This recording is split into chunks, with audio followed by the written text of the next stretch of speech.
one of the things about big trophy lakes. I mean, I can remember years ago at Lake Casitas. The Department of Fish and Game would drop trout in the lake, and the bass feasted on the trout.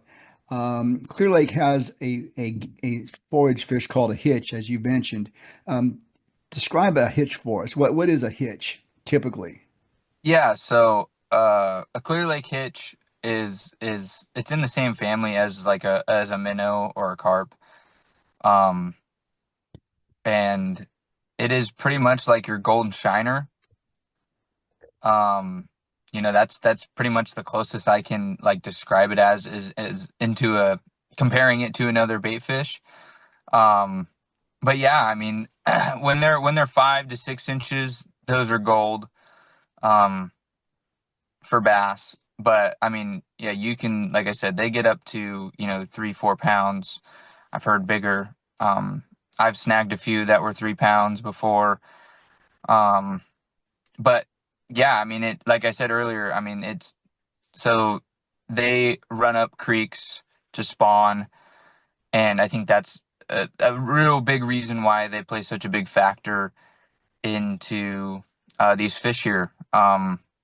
Because it's like I said, it's a routine. It's not, the trout don't get planted. I mean, when the trout get planted, there's fish usually where the trout get planted. And so for here, it's just, every spring, once that water starts warming up, those hits are going to go up those creeks to spawn. And that's why, those that on this north end, those creeks are so prevalent that time of year for fishing, because those bass know that, and that's a lot of the times where they're going to set up. But yeah, we had a couple years during that drought where they weren't able to run up all the way up the creeks, but they know where they're supposed to go, and they tried, and they were trying to get into those same areas. So even when they couldn't get up, you were still catching fish that were eating hitch um, in the same areas because that's where they know to go, but they couldn't. Yeah, it's pretty much all it is. It's just like your golden shiner, just gets pretty big. I'm guessing that Clear Lake sets up to be a pretty good swim bait lake then, right? Glides, stuff like that.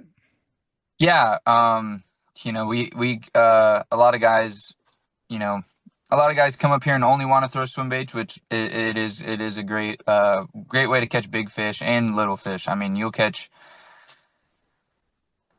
fish that you can't think can even eat. They can't eat the glide bait, but they still hit it. But yeah, I mean, we catch them on 13-inch glide baits, uh, 6-inch glide baits. It doesn't matter. But yeah, I mean, it's a great soft bait lake, a great glide bait lake. And like I said, especially during the spring when they're focused on those hitch, um, if you can, if you can run something by them that, fits the profile, they're going to eat it. And that's why we do throw those bigger glide baits here is to stand out a little bit. If Yeah. there's a bunch of, 8 to 10 inch hitch and you throw a 13-inch glide bait down there, you're standing out. You're the biggest piece of forage for that, 8 to 10 pounder to eat. And, you know, I mean, I don't really throw the 13-inch glide bait, but I did go out there one day and throw it all day, and I caught, one just under 9 and like a 5.5 on it. But even the 5.5 with the 13-inch glide bait in its face, it looks kind of funny, like it almost shouldn't be able to eat it. Ducket Fishing's Ghost 2. At $69, you'll think you're fishing one of those high price models that the other guys sell. Several powers allow you to find the perfect fit for your fishing application. Check out the Ghost 2 at ducketfishing.com. Reason number 5 why your next boat should be a Camus. Our gas tank runs up the middle of our boat. With the need for more batteries in today's bass boats, Camus runs our gas tank up the center of the boat.